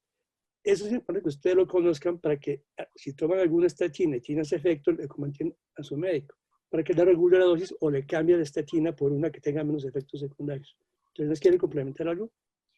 Completamente de acuerdo con lo que dijiste, solamente que el paciente quede claro que son mejores y más los beneficios que producen estos medicamentos que los riesgos. Ustedes, si se lo toman adecuadamente con una buena prescripción y de por vida, van a evitar estar sentados en una silla de ruedas. Después de que una persona le da un derrame cerebral, ahí no hay nada que se pueda devolver. Pero si usted toma el medicamento, va a evitar un ACV, un derrame cerebral, va a evitar una amputación de una pierna, va a evitar una muerte súbita. Entonces, son más los beneficios que los riesgos. Y como lo decía Enrique, pues se ha trabajado mucho a nivel de la prensa sin soporte científico, diciéndole a los pacientes que las estatinas son malas. Muchos de los pacientes, a pesar de que el médico se lo prescribe, no se lo toma, y es muy grave que asuman esa conducta. Mi recomendación es el medicamento que les prescriba al médico, siempre se lo deben de tomar y estén pendientes de hacer un control de su perfil lipídico. Eso es fundamental. Perfecto, doctora Dorinés. Si te parece, Enrique, contestamos una última pregunta. Estamos pasados de tiempo. No importa. Pasamos 5 minuticos, pero vamos con otra pregunta acá y luego concluyen ustedes la reunión. Me dice María Isabel, que te saludo, María Isabel, ¿cómo estás? Una linda colega que tenemos en Cali. Bienvenida, María Isabel, si es que no te has ido. Nos preguntas, me dices tú, cuéntales el mito de la ingesta de la yema de huevo. ¿Es mala? El mito no me lo acuerdo. Cuéntanoslo tú, María Isabel. ¿Cuántas yemas se puede comer un adulto en el día? ¿Estás, María Isabel, ahí? Si no, de todas maneras, la pregunta va para que nos cuentes las yemas de huevo, que es un costumbre también que lo hacen frecuentemente. Cuando yo era estudiante de medicina, yo me acuerdo que lo que está en la lista negra para el paciente con colesterol alto, antes del siglo pasado, hace más de 20 años, eran los huevos, el aguacate, los aceites. Hoy ya sabemos, y ya lo dijimos, que el aguacate es una grasa saludable, el aceite de oliva es saludable, el de canola también, el de coco, no, el de palma tampoco, son grasas saturadas. Y lo de los huevos se desmitificó el asunto, porque ya sabemos que el huevo tiene muchos componentes aminoácidos, sobre todo esenciales, y el triptófano es muy importante para la parte metabólica. El mismo huevo se encarga de él mismo no generar daño, tiene una alta cantidad de vitamina E, es antioxidante. Entonces los huevos están desmitificados. Lo que es malo es, primero que todo, comer más de un huevo sí es malo. No aporta más, ya son más calorías, y ya ese colesterol, un huevo tiene 200 miligramos de colesterol. Lo que es malo también es comer el huevo frito o perico, porque meterle más grasa a la grasa normal que tiene el huevo. Entonces coma huevo tibio, huevo duro, y tiene alto colesterol y está en tratamiento 3 o máximo 4 a la semana, no todos los días, pero no está satanizado como antes que no coma huevo. Y eso que comer pura clara, eso es todo para bobos. Comer clara y huevo, sabe, no huevo. Muy bien. Después de un año de una cirugía de corazón abierto, con reemplazo de válvula, no dicen cuál, ¿cuánto tiempo es el indicado para hacer ejercicio? ¿Con qué frecuencia?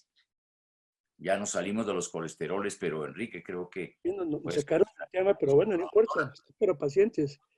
Eso depende, relativo. Si esta persona tiene una válvula, sobre todo la aórtica, que es la que maneja toda la presión, que se contrae el corazón y se abre la válvula para que la sangre salga y vaya de la aorta a todos los tejidos.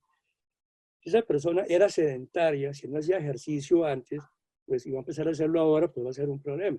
Afortunadamente hoy día ya está estandarizado un programa en todos los hospitales y clínicas, se llama rehabilitación cardíaca, que es un paciente que tenga una cirugía cardíaca, que sea por válvula, por coronaria, por cualquier otra causa. Hay un programa de rehabilitación que antes de darlo de alta se empieza. Además, yo me acuerdo, el siglo pasado también, el paciente infartado se tenía en reposo absoluto. Hoy es todo lo contrario. Antes el médico debe estar sentado. Entonces, la respuesta concreta es, afortunadamente hoy día ya existe el plan de rehabilitación cardíaca, que es muy importante, tiene muchos beneficios y que se inicia en el mismo hospital. Y es un proceso en el cual el paciente lo van llevando poco a poco y progresivamente a hacer ejercicio hasta que adquiera su propio nivel, según su capacidad física y también según su el antecedente de ser, haber sido previamente sedentario o deportista. Enrique, y bueno, yo no sé, yo me voy al final, yo quiero agradecerles profusamente, pero esto te corresponde a ti, a la doctora Dora Inés Molina. Fue para mí un honor tenerla acá y un placer muy grande haberla conocido. Creo que la enseñanza fue no solamente para los pacientes, sino para muchos de nosotros, los médicos que hacemos otro tipo de especialidad. Muy gratificado me siento yo. Muchísimas gracias, doctora Dora Inés. Y Enrique, tú terminas, dice lo que quieras. Pues yo termino simplemente dándole gracias a Dora Inés, toda una experta, ustedes se dieron cuenta.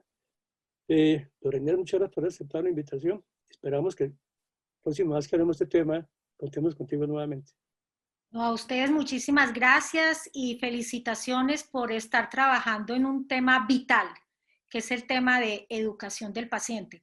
A nuestros pacientes tenemos que empoderarnos, tenemos que ir a preguntarle al médico y tenemos que ayudar a mejorar el control de nuestras patologías. Muchísimas gracias y que tengan un feliz fin de semana. Doctora Dora Inés, qué placer de verdad haberla conocido. Espero que esté muchas veces con nosotros. Yo me imagino que Enrique lo va a hacer con más frecuencia. Y gracias por lo del chicharrón. A usted, que me dio permiso, por lo menos que es una vez al mes. Y a Enrique, gracias. Muchas felicidades a la doctora, a Jorge y a todos los participantes desde aquí de México. Recuerden, aquí tienen su casa. Magdelito, gracias. Muchísimas gracias. Raúl, muchas gracias por haber estado con nosotros desde Perú. Todos. Hasta luego, doctor Melgarejo, mucho gusto. Gracias, doctora Inés. Muy amables. Muchas gracias. Un descanso, buenas noches. Enrique, un gran Adiós. abrazo y buenas noches. Descansen, por favor.